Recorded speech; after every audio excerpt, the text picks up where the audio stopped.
In the 2015 game Bloodborne from the renowned Japanese developer From Software, you make your way through the streets of the Gothic city of Yharnam to uncover the origin of a blood plague called the Scourge of the Beasts. Yharnam is home to a religious organization called the Healing Church, founded by a defector from Bergenworth College. The church has pioneered a practice called blood ministration, using the blood of an alien race called the Great Ones for medicinal purposes. Oops, spoiler alert for this 10-year-old game. Bloodborne is about aliens. It's a sci-fi game, in case you didn't know. The church has inadvertently infected the inhabitants of Yharnam, mutating them into monstrous creatures. It's your job as the hunter to ultimately defeat the Great Ones and lift the curse that has been cast over Yharnam. But where did the Great Ones come from, and how do you gain enough knowledge and power to go toe-to-toe with them? In this video, I'll attempt to answer this and other questions, comparing the lore of Bloodborne to other conceptions of cosmic horrors from fiction and speculative biology. Let's get started. Before we go any further, I'd like to take a minute to talk to you about today's sponsor, Magic Spoon. Magic Spoon offers cereals just like the flavors you loved as a kid, but without any sugar or artificial ingredients. Magic Spoon is an easy source of protein, making it convenient when you're too busy or tired to cook. They've got popular flavors like fruity, frosted, cocoa, blueberry muffin, and many more. Magic Spoon cereal is keto-friendly, gluten-free, and grain-free, and is great for those who are carb-conscious. Every serving of Magic Spoon cereal has 13 to 14 grams of protein, 0 grams of sugar, and 4 to 5 grams of net carbs, so you can feel good about what you're eating. And y'all know me, I'm a night cereal guy, so cereal that's deliciously nostalgic and sugar-free fits perfectly with my lifestyle. My favorite flavor's gotta be the blueberry muffin. It's got a crunchy texture that I like, and the flavor pops just like some of my favorite cereals from childhood.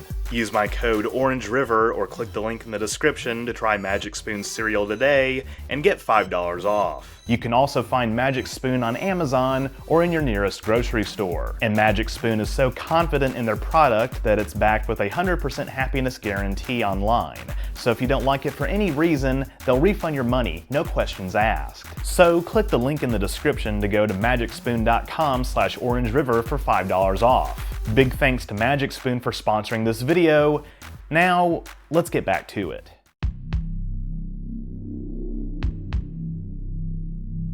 For our journey, I think it's appropriate to recount the background events of Bloodborne, plus other central elements of its story in chronological order. Then we'll explore theories surrounding the origins and biology of the Great Ones, among other topics. Beyond what's been recounted in the intro, here's what you need to know about the lore. A long time ago in a galaxy far, far away,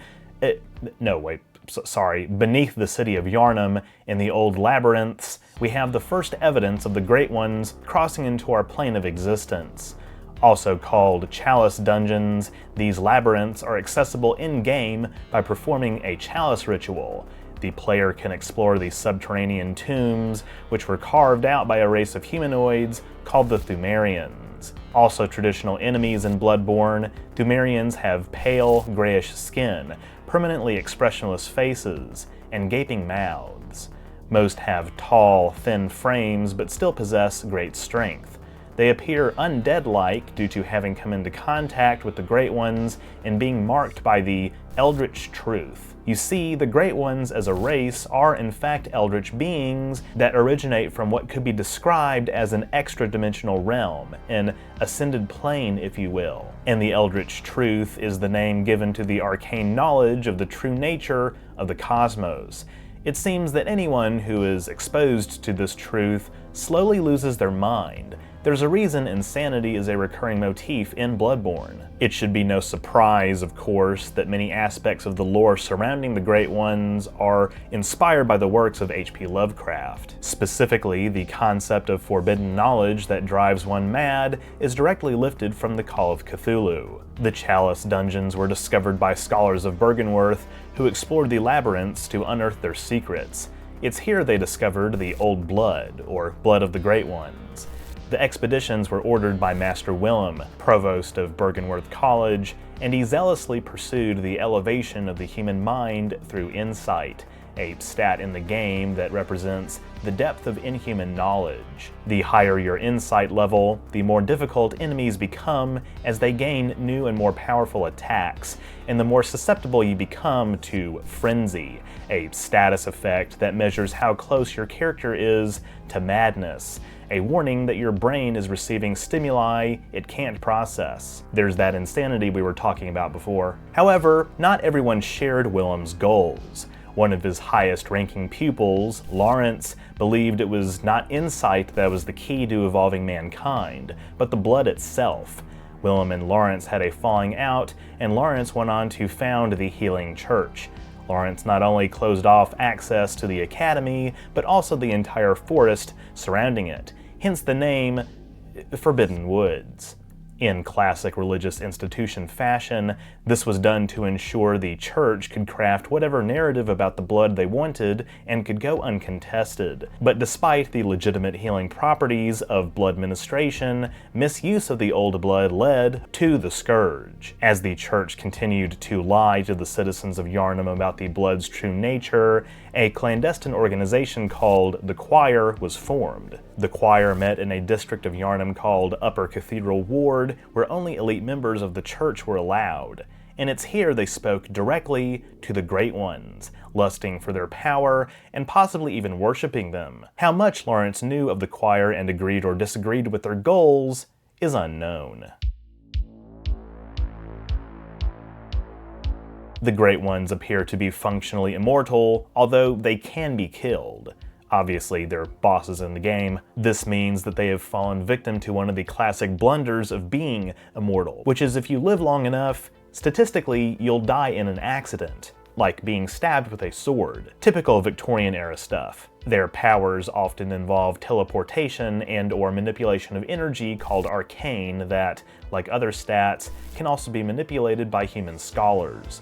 In fact, even properly perceiving the Great Ones requires a great amount of insight, something few in-universe have succeeded in achieving. We'll come back to this in a bit because the way that insight works is really fascinating and honestly one of the main reasons I made this video in the first place. But just sit tight. We find out that the Great Ones want to reproduce with humans as they do not possess the ability to reproduce among themselves, which is one reason you gather thirds of an umbilical cord. In typical Lovecraftian fashion, the Great One's speech is considered incomprehensible by human minds, but much like with the heptapods from Arrival, their language is visual and symbolic. In Bloodborne, the human-interpreted words of the Great Ones are called Carol runes, after Karl, runesmith of Bergenworth, the first to transcribe them. They represent metaphorical concepts elevated to an inhuman state, and memorization of certain runes allows the player to take advantage of specific benefits associated with them, including increased resistance, defenses, HP and stamina, and more. Just like how in Arrival, learning the heptapod's language can help you remember the future. Yeah, I love that movie, but that's definitely one of the parts that is hard to suspend disbelief about. Most Great Ones take on the vague appearance of arachnids or tentacled creatures, among other life forms, including more humanoid ones. As a side note, there are also kin, who are typically humans mutated by experimentation to resemble Great Ones. They can often be identified by a slimy, bloody, or slug-like appearance. Unlike normal Great Ones, kin are bound to a single plane of existence and cannot travel to or manipulate other planes. But while the Great Ones are indeed referred to repeatedly as a race, each Great One is unique. So let's take a look at some of the most prominent Great Ones in the game.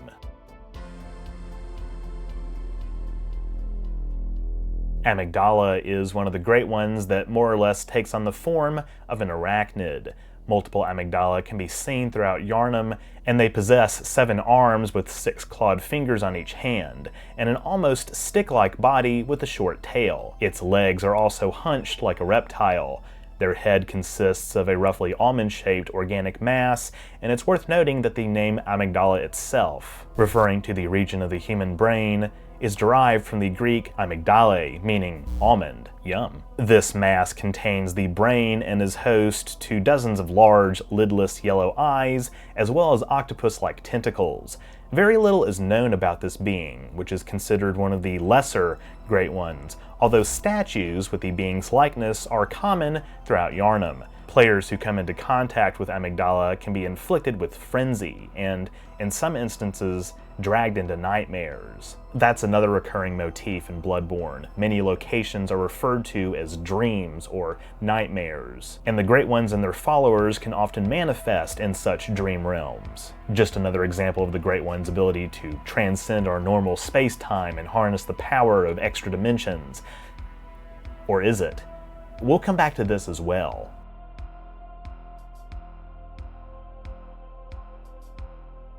In Bloodborne's The Old Hunters DLC, we are introduced to a location in Yharnam called the Fishing Hamlet. One day, a Great One called Kos washed ashore on the beaches of this quiet, sleepy fishing village. I'm just saying it was quiet and sleepy because I'm assuming it was quiet and sleepy like most fishing villages. You get it. Much of Kos's design is reminiscent of mollusks, except Kos has a humanoid face and arms with hands. She became the object of worship by residents of the fishing hamlet, but due to her presence, they mutated into fish and amphibian-like creatures. The premise of a port town where an eldritch creature is accidentally caught by fishermen, which subsequently begins mutating the residents of the town into fish-like creatures, is also directly lifted from H.P. Lovecraft's novella, The Shadow over Innsmouth. Initially found emerging from the carcass of Kos when she washed up on the beach, the Orphan of Kos seems to be a hybrid offspring between Kos and a human. The Orphan is a tall, skeletal humanoid whose mouth is permanently fixed in a grin, and it constantly screams throughout the boss fight. It wields its placenta in combat like a club and can tear pieces off to use as explosive projectiles. When entering its second form, a thin membrane on the Orphan's back transforms into a pair of wings. Ha ha ha, wow, beautiful, wow. And its placenta mutates into a weapon resembling an axe. After you defeat the Orphan, the curse of the hamlet is finally lifted.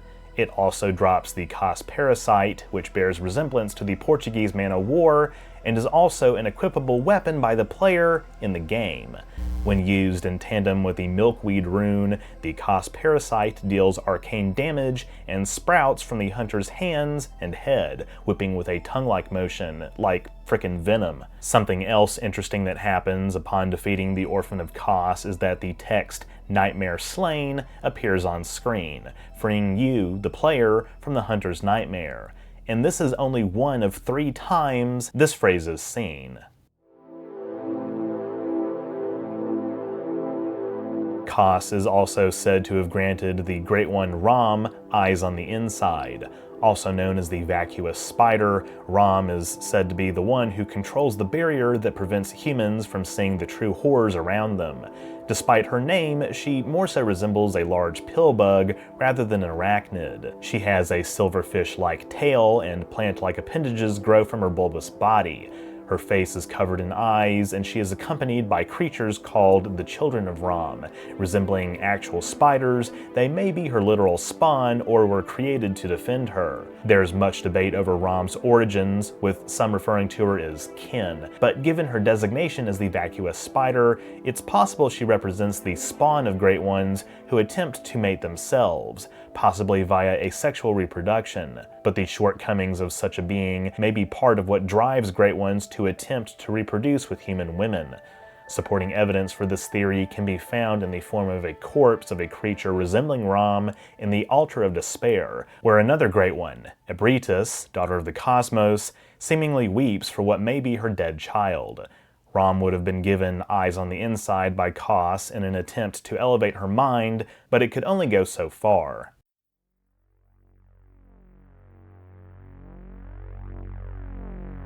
Speaking of Ebrietas, she's also referred to as a Great One who was left behind, being found in the Old Labyrinth, indicating that she does not possess the same capabilities of manipulating or traveling to extra dimensions like the other Great Ones. She possesses squid and slug-like features, as well as a split face covered with a fungus-like growth and 2 oval-shaped green eyes, plus skeletal wings, granting her limited flight. She is the source of most of the choir's cosmic knowledge and is said to desire coexistence with humans, although this may simply be high-level cope by the choir who wish to keep her prisoner. Ebrietas also has some apparent connection to the phantasms, invertebrates that possess the ability to commune with Great Ones and can channel cosmic energy.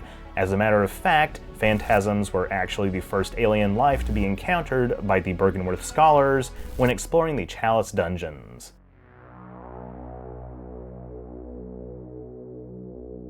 Mergo is an infant Great One, possibly the child of Odin, a Great One who lacks physical form, and the Thumerian Queen. Mergo appears to have been stillborn in some fashion and is implied to reside in a pram a la Rosemary's Baby. Resembling a 6-armed Grim Reaper but with no visible head, Mergo's wet nurse is Mergo's apparent caretaker, whom the hunter fights in the Nightmare of Mensis. By performing a ritual with one of the thirds of an umbilical cord, members of the School of Mensis were able to achieve an audience with Mergo. Her physical form might have died, if she ever had one, her dad being invisible and all, but regardless, her spirit survived. Her crying caused the lowering of the blood moon, still more plausible than the explanation for the burn in Star Trek Discovery, turning Yharnamites infected with the Scourge into beasts. The wet nurse can create pocket dimensions with copies of itself and teleport, making for a very unique fight.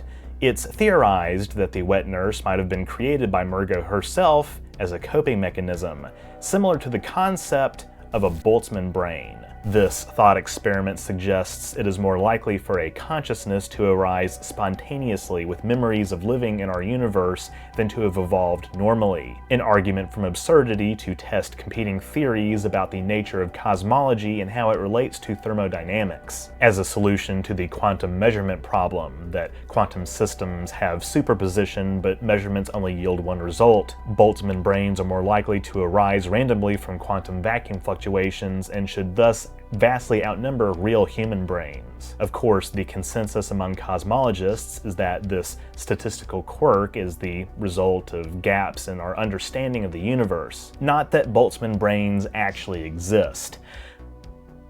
Where was I going with this? Oh yeah, in order to avoid going insane, Boltzmann brains would need to conjure up some kind of stimulation, a sustained illusion if you will. Whether this describes how Mergo's mind works is uncertain, but it does tie in with various theories about the nature of insight. Once again, more on that later. After defeating Mergo's wet nurse, the player sees Nightmare slain, and the hunter is freed from the Nightmare of Mensis, just like after defeating the Orphan of Kos in the Hunter's Nightmare in the Old Hunters DLC.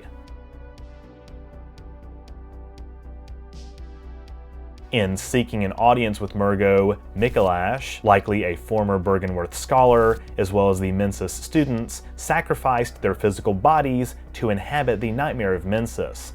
Mikolash and the students wear a Mensis cage, a hexagonal iron cage on their heads that supposedly serves as an antenna facilitating contact with the Great Ones and allowing users to see the profane world for what it is. But to most observers, the cages appear to be not much more than silly head attire, also a pretty obvious metaphor for religious people willingly putting their minds in cages to sustain their illusion. There's also the fact that Mensis is pronounced similarly to Menses, yet another allusion to the female reproductive system. The blood moon, collecting blood from female blood saints of the healing church, their inability to give blood if pregnant. This game is chock full of such references. Period. Notably, within the nightmare exists the brain of Mensis, encountered by the students and resembling multiple eyes within a rotting brain and possessing a misshapen claw. The students reckoned that this being had obtained the eyes on the inside they all sought, although they did not discover the methods it used to ascend itself.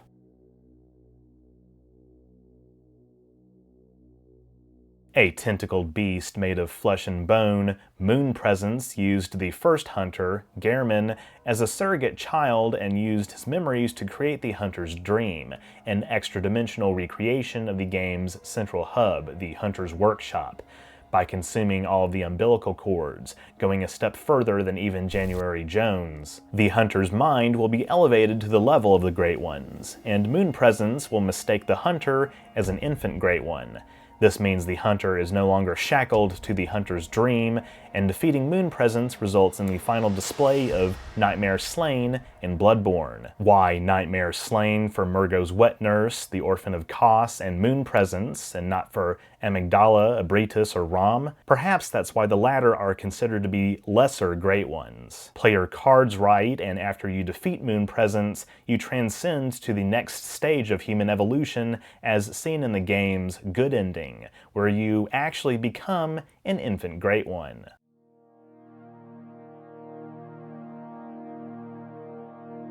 Alright, so we've established how certain amounts of insight are required to properly perceive the Great Ones in the game. But given that the Great Ones usually seem to manifest in dream or nightmare realms, this begs the question: to what extent can we trust that they're actually there? In other words, are the Great Ones even real? Well, that's sort of tough to answer. In fact, that's one of the central themes of Bloodborne. Obviously, the beasts are real, or people in the waking world, as Gehrman's porcelain doll refers to it, wouldn't be dying. Wait, holy shit, dude. Is the doll even alive, dude? I mean, we saw her outside the workshop, but she's also in the hunter's dream.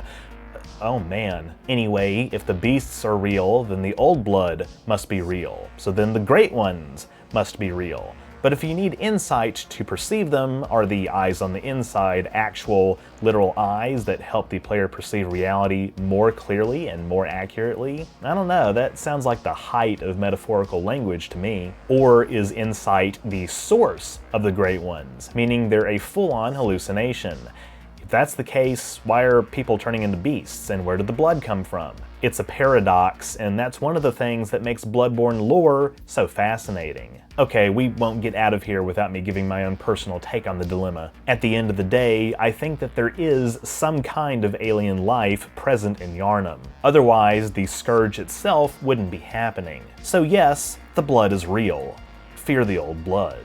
But as for anything that even the game itself depicts as taking place in a dream world, well, that's more questionable. For one thing, the fact that the Great Ones take on so many disparate forms and don't really appear to be a singular species makes it difficult to determine their true nature and origins. And of course, that's likely on purpose. Dream worlds being actual places you can visit is certainly a trope in fantasy and science fiction, and plays directly into the lore of the Great Ones being able to manipulate and travel to extra dimensions. But in real life, dreams evolved as a way for our brains to process information we've been exposed to during the day, and encounter scenarios to prepare us for our next waking hours. I think it's incredibly likely that, as a side effect of the Scourge and/or consuming insight, one exposes themselves not just to the cosmic horrors of the universe, but to an elaborate hallucination brought on by, say, tumors growing in your head.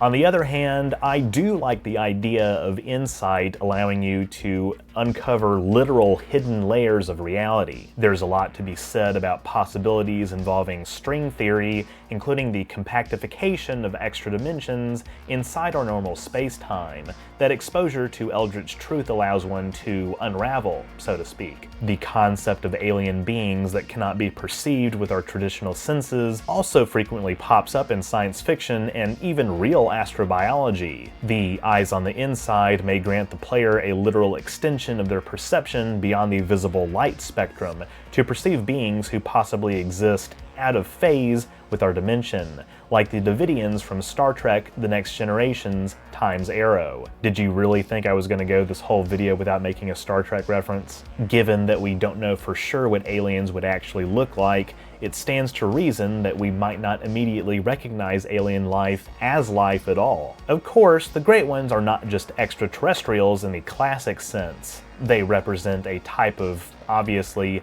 Lovecraftian cosmic horror that goes above and beyond typical conceptions of alien life. The whole thing also reminds me of the emerging consensus in neuroscience that most of what we perceive on a daily basis is a sort of sustained hallucination. That is to say, the reality that our brains construct for us every second of every day is kind of an illusion based on memory. Contrary to the popular conception, new data seems to suggest that the brain does not actually interpret continuous streams of data coming in from our senses. It's too much data, so our brains essentially generate an approximation of what the world is like. When we perceive an object that we've seen before, we're effectively seeing what we expect it to look like. That explains so much, honestly, about déjà vu, plus why humans' eyewitness testimony is considered to be incredibly faulty, especially as evidence in criminal proceedings, and why novel experiences seem to slow down time. This is not the same, by the way, as the simulation hypothesis, the idea that the universe is a simulation programmed by aliens or godlike beings or our descendants has its own set of problems, not the least of which is the question of whether the universe that the programmers inhabit is simulated as well. Similar logical fallacies plague quests to prove or disprove the existence of God. Okay, yet again, we're talking about a video game. Anyway, it seems like we're back to Boltzmann brains and sustained hallucinations after all, so what do you think? Where do you draw the line? What is real in Bloodborne for you and what isn't? Let me know your thoughts on that down below.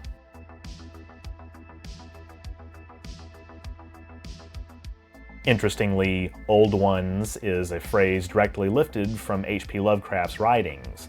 So too does Bloodborne borrow the concept of Great Ones being extradimensional, inhabiting so-called dreamlands.